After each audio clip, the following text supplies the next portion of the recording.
Bear down, Chicago Bears. Merrill Hodge will not stop. He doubles down today on his reasons, all of them, why Caleb Williams is just not that special. Coming off of the rumors that are seeping out right now, saying that the Bears are looking to move on from the number one overall pick. Uh, Ryan Poles is meeting today with Caleb Williams. And to be fair, they've done a fantastic job so far of not revealing anything about what their decision is going to be. Meanwhile, DJ Moore comes out and says that he's looked at all the prospects in the draft and none of them are as good as Justin Fields. Then we have the scouting combine report. We'll go over a little bit of the schedule, and then we had a mock offseason free agency over at Bears Goggles On. We're going to talk about. Looks like a pretty good one, in fact. So make sure you hit the like button on the way in, and let's get after it.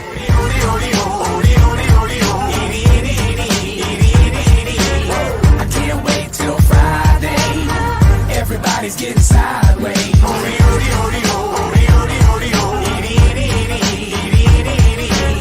Pass the bottle back my way.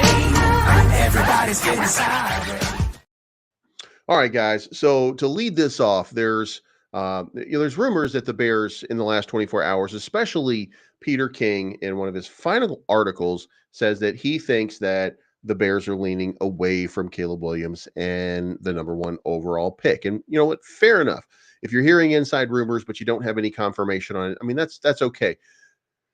But in accompany with that, you're also getting Merrill Hodge, who's coming back out again, saying that it was a shock originally, of course, when Merrill Hodge stated during the Super Bowl media day that he didn't see anything special after watching Caleb Williams. That lit off a firestorm in social media. A lot of people calling him crazy. But you know what? This is the guy that told you Khalil Mack was going to be special when the rest of the market didn't say that. This was the guy that told you that Jadeveon Clowney would not be special when the rest of the market said he was going to be the greatest football player of all time. This was the guy that told you that Johnny Manziel was going to fail spectacularly when everybody else in the market was telling you that Johnny Manziel was the next big thing. This is the guy who seems to understand the mental makeup of players and what it takes to succeed on the grandest stage of them all. And I'm not talking about WrestleMania. But much of the statements that he made stems from his tendency to lean heavily into scrambling, which has led to a rather middling presence as a pocket passer. He thinks that's going to, number one, come back to bite him. He also plays from the shotgun, which it will take a little while um, uh, to kind of coalesce and get into a from under center sort of game. And they don't win titles. You know, the guys who do this are not title winners. Is basically what he says. You know, you have to have some ability to do what you need to do for the team in order to win. And he doesn't think that mentally Caleb Williams um, has the mental makeup to do that. So that's creating a little bit of a story as well. Now, here's the thing: what will Ryan Poles think when Ryan Poles goes and meets with Caleb? Will he agree or will he disagree with what Merrill Hodge is saying? You really don't know. So, I mean, it'll be fascinating to see what's going to happen there. But, I mean, the real news is basically Peter King. And look, he's been an SI writer for a long time. And on Football Morning in America on Monday, he said that he's hearing that the Bears are going to trade the number one pick and the rights to draft Caleb Williams, and instead opt to build the team around Justin Fields after procuring a historic haul by moving down twice. Now, what does it mean to move down twice? And I would venture to say that what he's saying is, and I don't agree with the idea that you move down twice from the number one and the number nine. So I would not be in favor of that unless it was small moves. If you take a small move down from number one and you still get Marvin Harrison Jr. and you get a couple of picks, then you're in good shape. If you move down from the 9 pick to say the 12 or something like that, where you still can get yourself a game changing type player, okay. and pick up a pick or two in this draft. If you can do that, sure, that's fine. But what I don't want to see, or what I would hate to see, is that we get rid of enough picks that we don't pick up the generational talent in Marvin Harrison, and then that we don't get somebody that's a complement in some way immediately to this team. And I mean by that a fantastic edge rusher, which, by the way, it could be in the next. We don't get to physicals until Thursday, Friday, and Saturday, and then I think Sunday as well. But for right now, Darius Robinson is a steal in the second round if he's still going to be available as an edge rusher. So there are moves that you could still make, but you know, if you could get the generational hauls, you know what? Let's get into the draft a little bit later on, and let's really kind of break down what the potentials are for that, and we'll deal with that when we get there. But in the meantime, DJ Moore came out yesterday, had an interview, and of course, he famously already said he did not want to lose Justin Fields. He wanted him to just interviewed, and he hasn't changed his tune at all. And in fact, he said now he's been studying these guys, and I don't think that they compare to Justin right now. So the relationship gelled really well from the beginning. Since I got traded, he was in contact. We started throwing together, so I made the transition, and he made everything easy for me. Now, it should be noted that DJ Moore did have a career year last year, so it is entirely possible that he's biased. But you know what? If it's working for him, why not say it's working for me? And that's exactly what he's doing. However, now here is this is where it gets interesting. On February 10, Ian Rappaport reported that Chicago would require historic compensation to trade out, which is what they did last year, which ended up getting them DJ Moore. So the Bears, and I think Ryan Poles really understands what it is that he needs to do. How does he improve this team? Now, what we're not thinking about, and we're just thinking about realistically, is what would you give for that number one pick? And is there somebody out there that's worth taking, maybe Roma Dunze instead of Marvin Harrison Jr. or Malik Neighbors, or moving down? Like, who could you get in a trade in addition to some picks that would allow you to make the kind of move that you would be looking for if it were in the line of a DJ Moore move? And we can actually get to that when we can, we can look at some of the people that are available on, say, the Washington Commanders, Arizona Cardinals. We can look at the New England Patriots. We can get an idea of, what are some of the game changing type players that it would take in order to make that move. Undervalued on that team, something like that, as a kind of a throw in that might just be an edge rusher that we really need, and still get picks. So there's a lot to unpack in what they're doing with this potential scenario, but we don't know whether that's the case. But DJ Moore goes on to say, I want to say, yeah, we could add another receiver. They got some real talented ones. I know Marvin, so that'd be my choice. But any of those guys, those that are the big names I've seen and I really liked. And he's talking about, we're talking about Marvin Harrison Jr. Obviously, we're talking about Malik Neighbors. We're talking about Roma Dunze. I believe there's Xavier Worthy, Keon Coleman. There's a lot of different talent and wide receivers in the 2024 draft. So, when we get down past this, we've got Brian Thomas Jr., 6'4", 205, bookend um, um, to what's his name, Malik Neighbors. So there's some really big time players here that could end up being, you know, you still get a great player. You know what I mean? Like you still get a great player. Keon Coleman, Troy Franklin, coming out of Oregon. I think we drafted him a couple of times. Adonai Mitchell from Texas, who I think we picked up once in our drafts. Roman Wilson, who we keep drafting in the later rounds in our mocks every single time. Brendan Rice from SoCal. I think we picked him up one time when we picked the Caleb Williams trade. Malachi Corley from Western Kentucky. There's a lot of different people that are out there that could play this position and play it very well. So, attending to the needs of the team, I think, is very important. And getting a game-changing, phenomenal wide receiver like a Marvin Harrison Jr., I think that's so important. But DJ Moore, quick to agree, says, this is, he's got his own idea of what he thinks this team should do. And look, he's come out multiple times and just kind of smiled at the camera and just said, hey, like I think that I think I have an understanding at least of what's going to happen. So maybe he does, and maybe we'll see. But bigger news here. Ryan Poles is going to meet. And by the way, Ryan Poles should be having a live. He's going to go over with the media a little bit about what he's doing, about what his plans are, and what he's looking. And by the way, he's not going to reveal, and we're not going to have any idea at all what he's actually going to do. But we can get a reasonable approximation of what his schedule looks like. So he's not going to tip his hat. He's not going to tip his hat at this point. In fact, what I think he'll probably come out and say is, look, we don't know what we're going to do. We're not going to know that until we get to the draft. We've got 2 months for the draft. So for right now, I think what we're just going to do is we're going to do some interviews. We're going to do some evaluation. We're going to look at the talent that we see on the field, and then we're going to make a determination. Free agency is the first thing that we're going to have to deal with.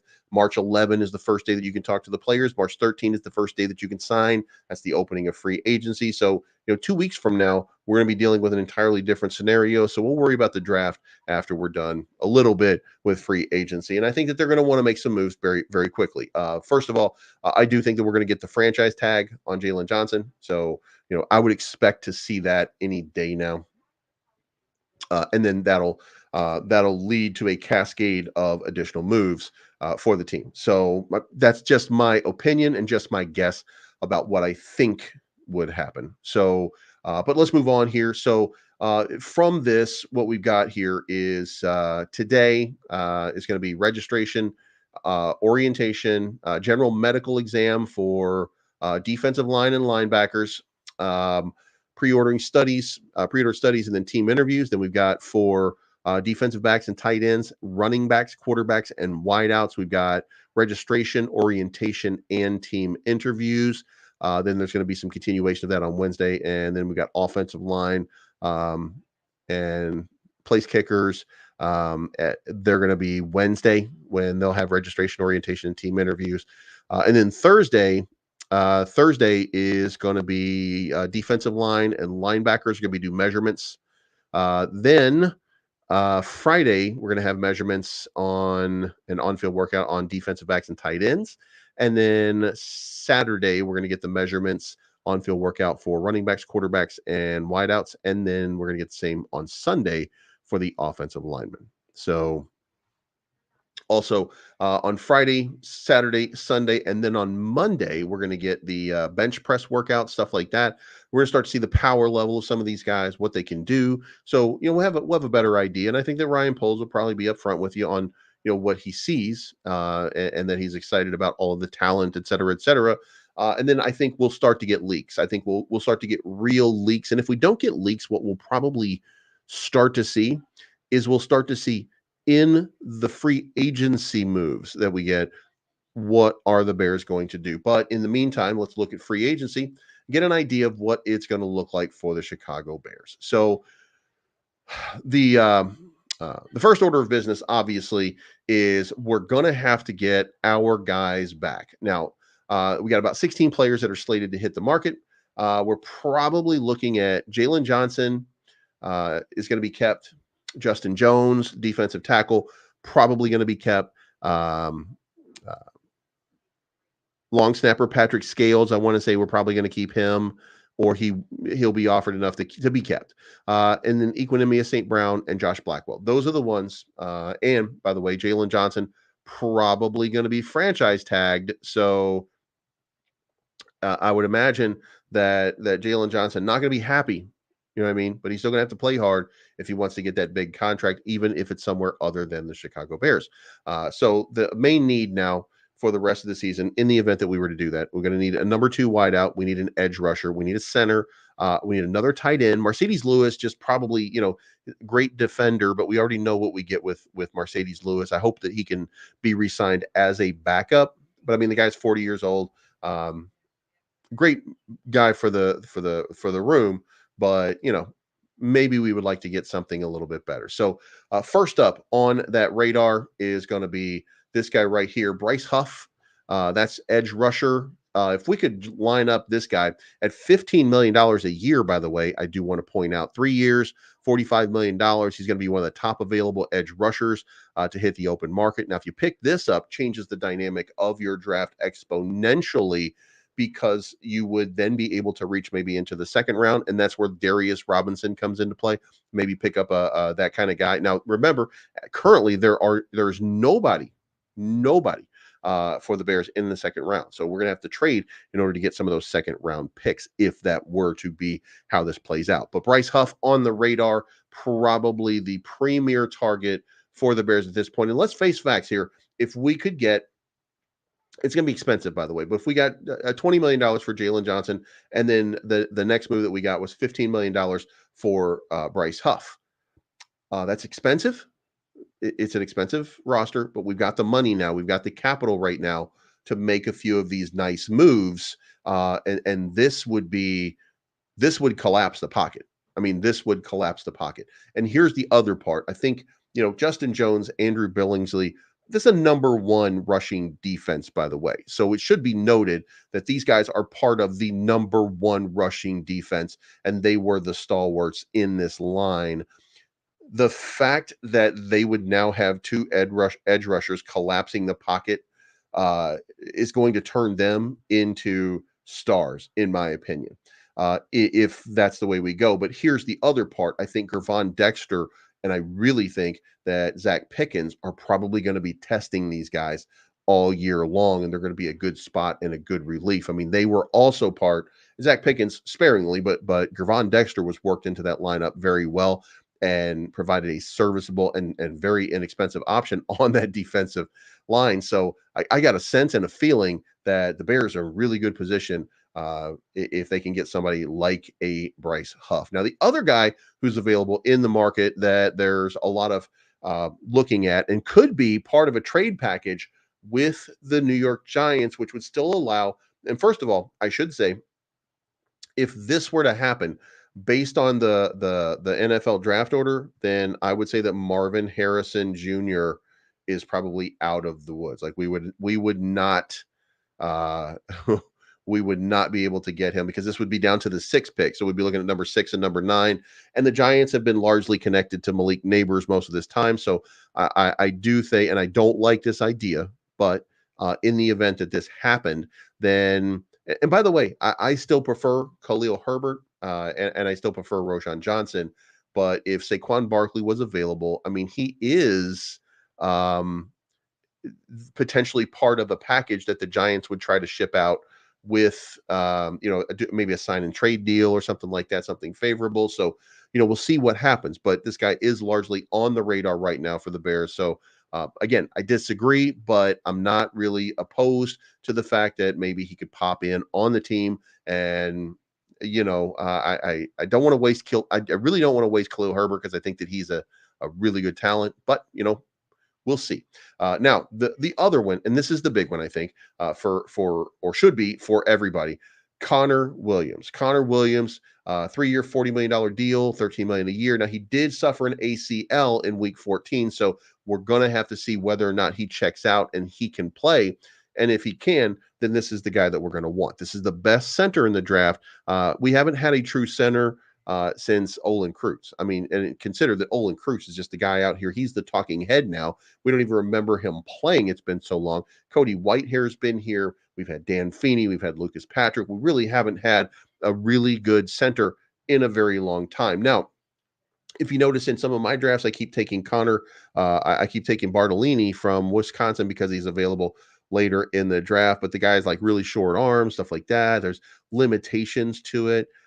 Today's draft, in my draft for today, by the way, I did end up getting somebody better. I was able to, in today's mock draft, I was able to satisfy what I think was the center position in a pretty appreciable way. So I think I did a good job on that one. But Connor Williams is going to be out here. I think that this is going to be the guy. And look, most people recover from an ACL and they're fine right afterwards. So to get the best offensive center in the draft, that's almost a no-brainer. Or not in the draft, but in the free agency market. 3 years, $40 million is what it's going to cost to sign him.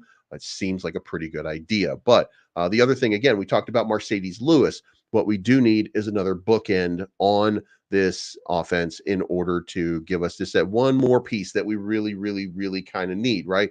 And that is that tight end. And look, Brock Bowers, I'd love to have Brock Bowers. I would love to see some sort of opportunity here for Brock Bowers to come in, but I just don't think that we don't have the draft capital to make that happen and continue to do all of the things that the Chicago Bears would need to do. That said, Noah Fant comes in as a good option here. He is a top 10. He is that kind of talent that would represent a good bookend for Cole Kmet in the two tight end sets, which are becoming the norm. And Shane Waldron does like the two tight end set. So having his own guy who knows the playbook ready to step in and be ready to play in his offense would actually be a pretty good get.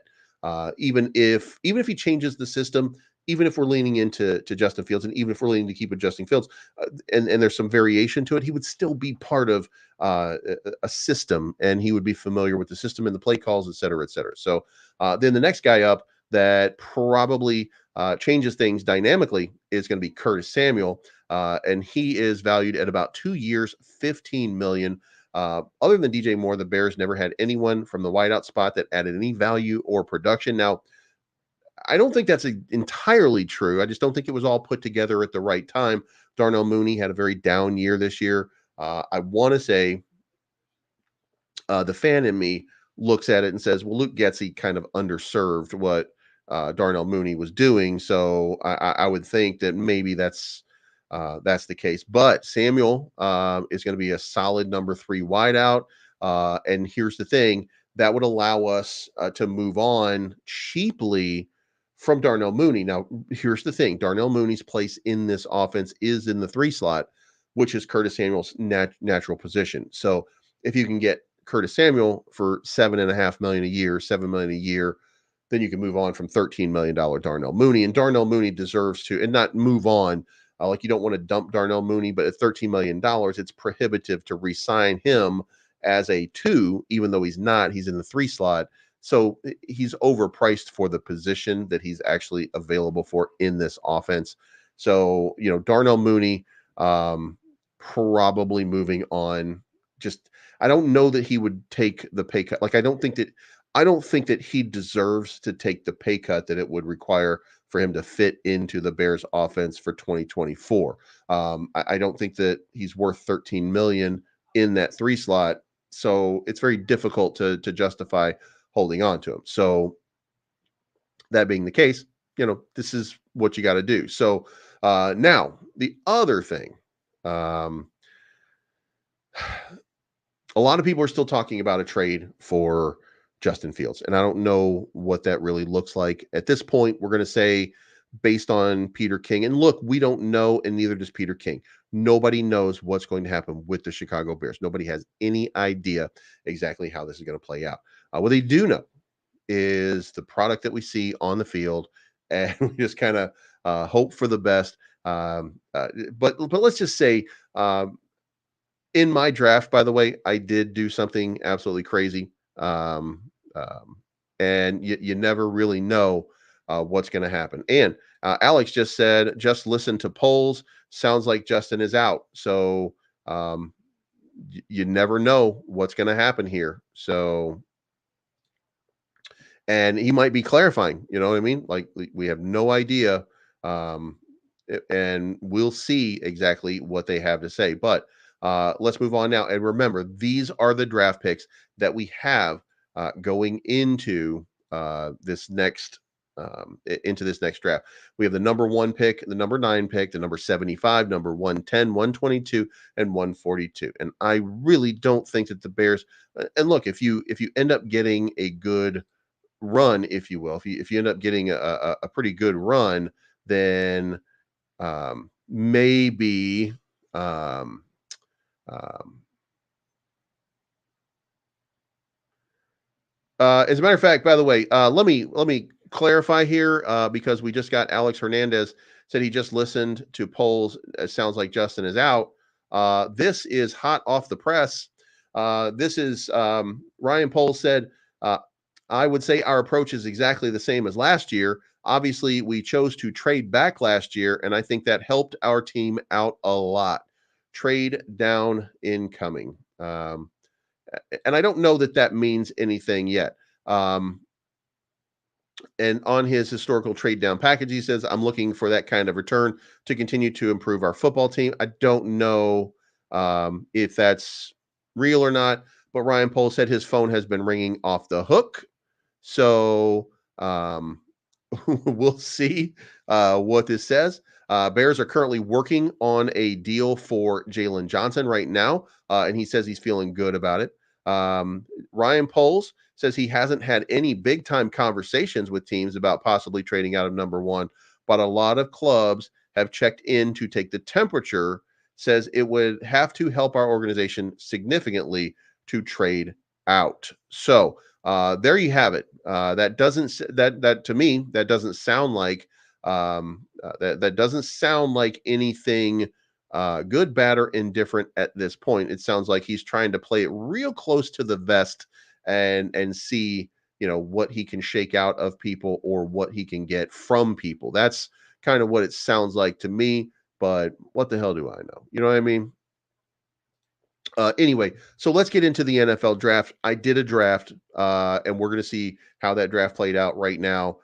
You can check this out. So, as you can see in this draft, the first thing that I did was I traded down, and I traded down twice, and this does not look right. Let me see if I can't pop this back up. Let's add this over here to the opposite stage. Sorry about that, guys. I'm trying to do this in a new fashion right now. Doesn't seem to work exactly right at the best times here. So um, we're going to jeto it. So at the number 3 pick today, I was able to get Marvin Harrison Jr. By trading down to the number 2 and then to the number 3 pick. So I was able to pick up a lot of draft capital, and I think you're going to like how this played out. Number 3, I got Marvin Harrison Jr. Number 12, I was able to get Jared Verse, the edge rusher out of Florida State. Now, full disclosure, Latu was available as well at that 12 pick, but I had traded down the 9 to the 12. And since Latu was available, I had a choice between Jared Verse and Latu, and I took Jared Verse because I like the motor on Jared Verse, and he was preferable to me over Latu. And then at number 34, this is where it gets crazy. I was able to get JJ McCarthy in the second round with the second pick of the second round. And so now I've got if I don't have my quarterback of the future, I've got my backup quarterback so that I can do what I need to do with Justin Fields. And let's see how this season goes. And if it doesn't go great, then I think I've got my serviceable backup who just won a national title. And if nothing else, is a great and dynamic sort of player, the likes of which we can maybe build around, got a strong arm. And look, I think he might not be available at 34, but when I saw him available at 34, it became a no-brainer just in case, because Nathan Peterman's going to be gone. So I need a backup no matter what.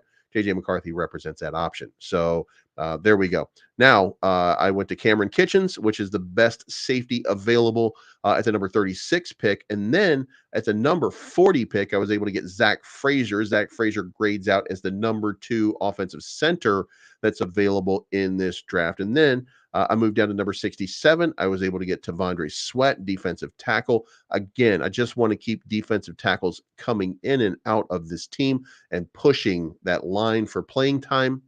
Make Justin Jones better, make Andrew Billingsley better just by being options. And, if they build into something, incredible. And then I took Jonathan Brooks, running back out of Texas. That serves the purpose of, I think Deonta Foreman is probably gone. And that means that, you're going to have Khalil Herbert. Again, we could have Saquon Barkley, by the way, but you would have, and by the way, these drafts, so you guys understand, when we're doing this, the rest of this stuff is going to kind of work itself out. But Jonathan Brooks will be that guy that comes in after Roshan, Khalil Herbert, and Travis Homer. And then at number 111, I took Brandon Coleman, offensive guard. Now, look, I know Kevin Jenkins and Nate Davis are good, but I need more beef in that line. I need more people to sub in. I need people that I can work into the starting lineup. So by that logic, I also took at 123 another offensive guard in Christian Mahogany as another viable option. And by the way, there was something happened with Chris Canty, if you will, yesterday, where he had an interview and he was talking about the Chicago Bears had the best defense, the best scoring defense for the final 8 games of the season. And then he tried to pretend that they had huge amounts of offense. And then and by the way, he turned Braxton Jones into an all-star offensive tackle, which is what I've been saying this entire time. He's going to get better and he's going to be a better guy. So if some of those logic, if you're following the logic of Chris Canty about Justin Fields in your brain, then you should be following the logic of Braxton Jones, which means that I'm okay at offensive tackle. But we're going to have to replace some people at some point, so I need more people in the trenches. So then I took Jordan Jefferson at number 143. So I had another defensive tackle backing me up out of LSU, and I like the fact that I can get a defensive tackle out of Texas and LSU. Those are big time guys, big time players, big time programs. And it sounds pretty good. Now, South Dakota State at 190, I took Garrett Greenfield. Now, this is just an experimental guy. Maybe he'll work himself into a lineup. Maybe he'll never. No, it was Chris Canty, not Chris Conti.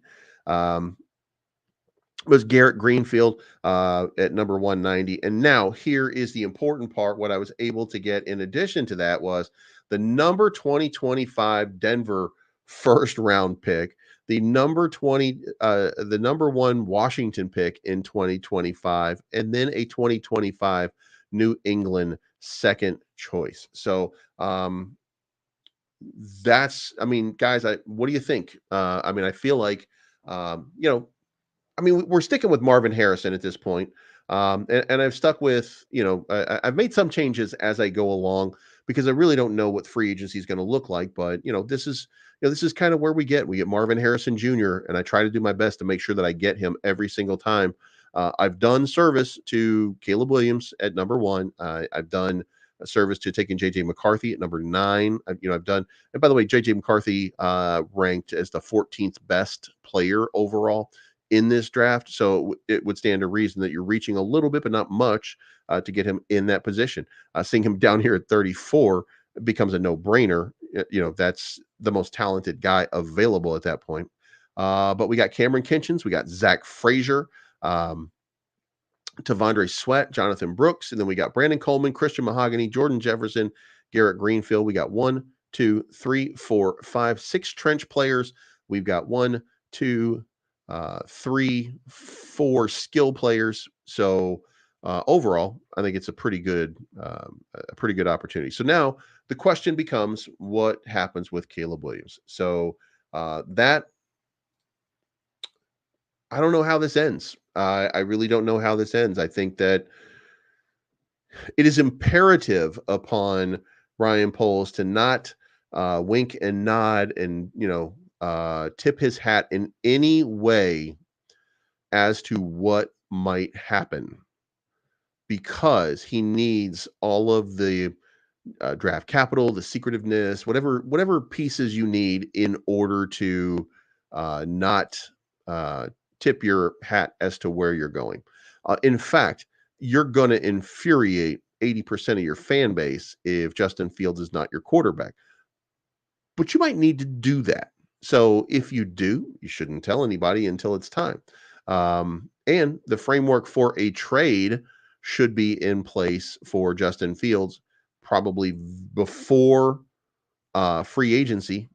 You know what I mean? Because we're going to find out about Justin Fields in very short order. We're going to find out where they are in short order. And Alex Hernandez says fleecing the Panthers last year will push teams away from sending the Hall. No, it won't. It's not going to be that way. And Jay says infuriate 80% of the fan base. I don't think so. Then you'd be wrong. And it's okay for you to be wrong, and it's okay for you to say, raggedy shit like, "I like Caleb Williams," because some people do.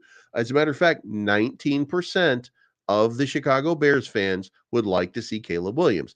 80% would like to see Justin Fields. 1% said, "MAGA, go Trump." I don't know what that was all about. So, it doesn't matter what you think, it's what the fans think. And yeah, they're going to be super mad uh, if Justin Field is not the guy. But you know what? Just like me, we're going to accept. It doesn't matter who the quarterback is. It matters. Do we make the playoffs? Are we in? Are we going to be a better team?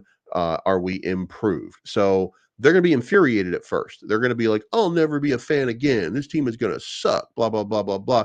But when they see the product on the field and the product on the field is representative of a winner, then they're going to turn and they're going to be like, "Oh, I don't know why I said anything bad about Caleb Williams or Drake May or Jaden Daniels or JJ McCarthy or whomever the quarterback happens to be." So it really doesn't matter. But yes, they'll be super mad for a little bit of time. So, and by the way, we're not flying blind at this point, but we aren't flying with everything that we need in order to make decisions. So we're going to start to see some statistics and some data come out on these guys over the next couple of days.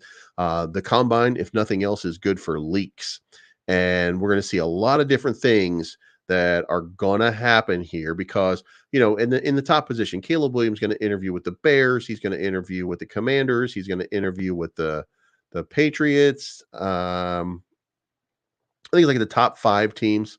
The top 5 draft teams is who he's going to interview with, and same thing for Drake May. I think top 10 for 2 3. Like there's going to be certain teams that are going to be feeling out and quote unquote kicking the tires to see is there an option, is there a fit.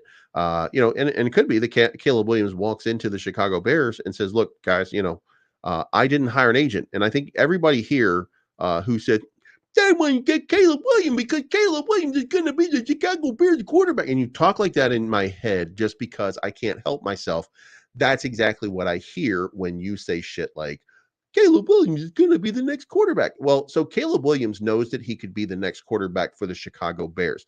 Do you know what Caleb Williams did? He didn't hire an agent. Do you know what that means? That means that if Caleb Williams doesn't get what he wants on what team he wants to where he wants to go, then he will not be playing in the NFL and he will go back to college. Now, take that into consideration. The Bears have the number 1 pick. The only guarantee in this draft is that the Bears will take Caleb Williams, and he did not hire an agent. So if you're considering he really wants to go to Chicago, you are kidding yourself and you are fooling yourself. So at least be intellectually honest about all of the pieces that are out here. He does not want to play in Chicago. Now, that doesn't mean that we wouldn't want to have him in Chicago. 19% of us thinks that he's okay. You know what I mean? So, and if Ryan Poles does, then the rest of us are going to have to, we're going to have to get along with it. You know what I mean? We're going to have to figure it out. But if Caleb Williams didn't bother to hire an agent, Caleb Williams is looking to back out of a situation that he will not like. So let me tell you what's going to happen. The Bears are going to interview. He's going to remind them of that.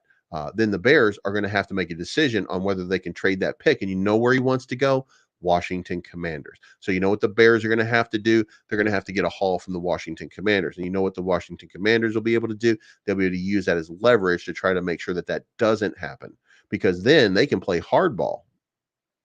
So there you go.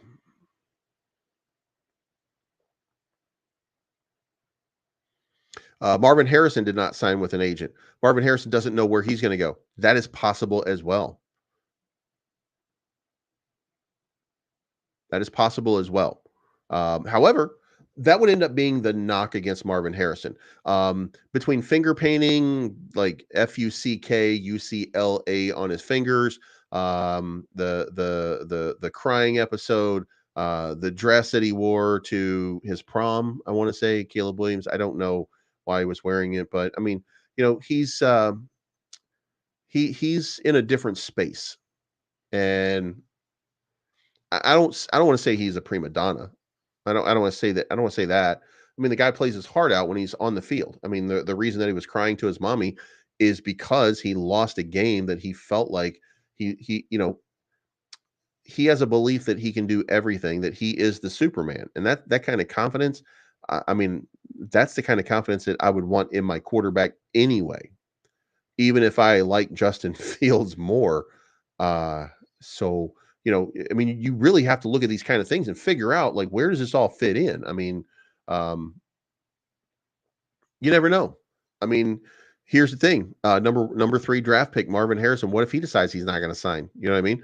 But here's what we're going to do. We're going to do some interviews, and that's what these interviews are for. So, when you point out here, like Marvin Harrison Jr. did not sign with an agent, well, if the Bears think that this is their guy, they're going to want to go out to him and say, "Look, if we draft you, you don't have an agent. Are you interested in playing here?" And if he says yes, then there we go. And he also could say, Marvin Harrison could, he could say, also, I want that number 1 money. So if you're trying to trade, once you trade that 9 pick, biatch, and get some draft capital from there, I want to be in that range. But I don't think that he will. I don't think that he's that type of person, or he hasn't shown himself to be to this point. So there's no reason to think that he would be. And then same thing. There are some people who are underclassmen who are just they're gonna want and stipulate certain things. So, but I don't think that it matters. I think what matters here is Caleb Williams knows where he can go. Marvin Harrison Jr. doesn't know where he can go. And he hasn't hired an agent because if he gets in a bad situation, maybe he'll just return for a senior season. But he did declare for the draft. But Caleb Williams, same thing.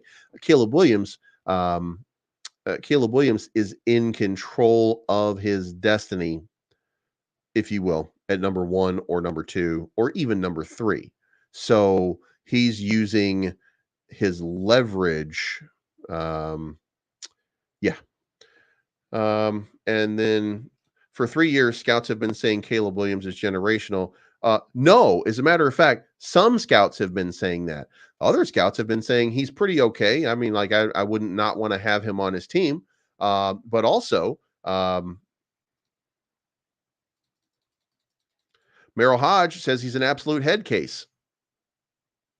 Merrill Hodge says that the guy's going to be a failure. Merrill Hodge, the guy that predicted that Jadeveon Clowney wouldn't make it very well and wouldn't be a superstar in the NFL because he didn't have the mental makeup, that Johnny Manziel wouldn't have the mental makeup and be able to do it. The same guy who's predicting all of this on these people, the same people that the same person that was telling you that Khalil Mack was going to be a game-changing type guy that nobody else saw at the time, that guy is telling you that you should beware of Caleb Williams. So if you want to listen to the scouts who say generational talent, everybody's a generational talent when they're trying to get sold in the market. But only one of us is being honest, right? And most scouts, I mean, listen, it's okay. Listen, it's okay. If you want the painted fingernails and the mommy crying and the dress, I do too. I think it's important that you get what you want. If that's what you want and that's your quarterback, then let's see what happens. Maybe we get our quarterback. Maybe we get our quarterback. Or maybe they see the same thing in that makeup. And by the way, Merrill Hodge is one man. Okay, so let's go find the other guys that have said that.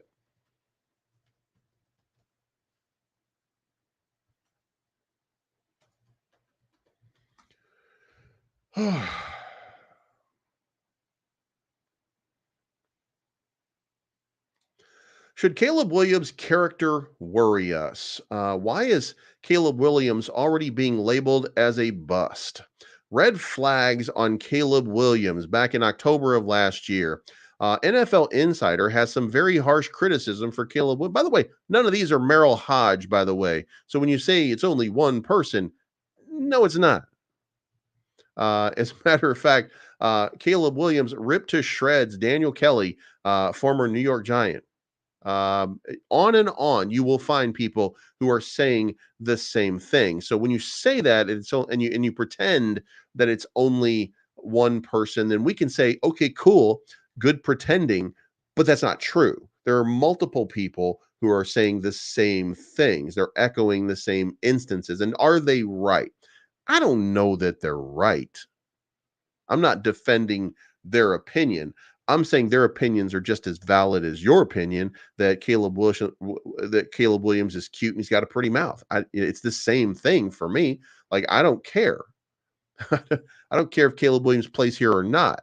The point is, there are a whole lot of people who are big fans of Justin Fields who are not fans of Caleb Williams. There are a whole lot of people who are fans of Caleb Williams that are not fans of Justin Fields. There are a whole lot of people who think that Justin Fields is a great man, if you will, and good for the community and stuff like that. And there's a lot of people that think that Caleb Williams is not, and he's given us no reason to think that he is, in fact. So, and it doesn't mean that he is, by the way. It doesn't mean that he is or is not. But it should be noted that um, there's a there's a potential here for my bias is not just undeniable. I have said it since day one. I am a Justin Fields fan. If somebody else is the quarterback, I don't care because I am a Chicago Bears fan first. But I think that Justin Fields gives the Bears the best chance to win in the playoffs next year. Beyond next year, well, I just drafted JJ McCarthy to replace Justin Fields. So when you pretend that I'm the guy that's like, oh my God, it's got to be Justin Fields, I don't give a shit. What I care about is putting the best product on the field. So when I'm able to get JJ McCarthy, who actually won, then yeah, when I get a guy who can actually defeat top 25 teams with consistency, like a JJ McCarthy, who knows what it's like to be playing in big games, who doesn't crumble in big games, who doesn't have 3 interceptions in big games and cry to their parents in big games when they're losing, who doesn't lead a team to 7-5, but goes out and gets a national championship, that's a winner. And yeah, I would love to have that winner on my team. Jaden Daniels, the fact that he won a Heisman, that's nice. That's nice. But I don't know that he's going to be a better option than Caleb Williams or not. I don't know that Drake May is or not either. I know that JJ McCarthy went out and beat everybody and won a national title. And I know that he's been doing it for years and he's been beating top teams for years. Not just some good teams, but top teams year in and year out. So I don't really care. I don't really care, but I do have an opinion. And my opinion would be Justin Fields and then JJ McCarthy and then Caleb Williams and then Drake May. And it could be Drake May before Caleb Williams, but I tend to think that what I see on the field with Caleb Williams is the same as everybody else. I mean, I see him make plays. I see him be elusive. But I also see the problems just like everybody else does. When somebody says something stupid like, well, Justin Fields, he fumbled the ball 10 times. Well, yeah, Caleb Williams fumbled it 8 times in less games. So, wash, if you will. There are plenty of different things that elusive guys like this, these are problems, right? So we should recognize that there are problems, there are concerns, but there's problems and concerns with everybody.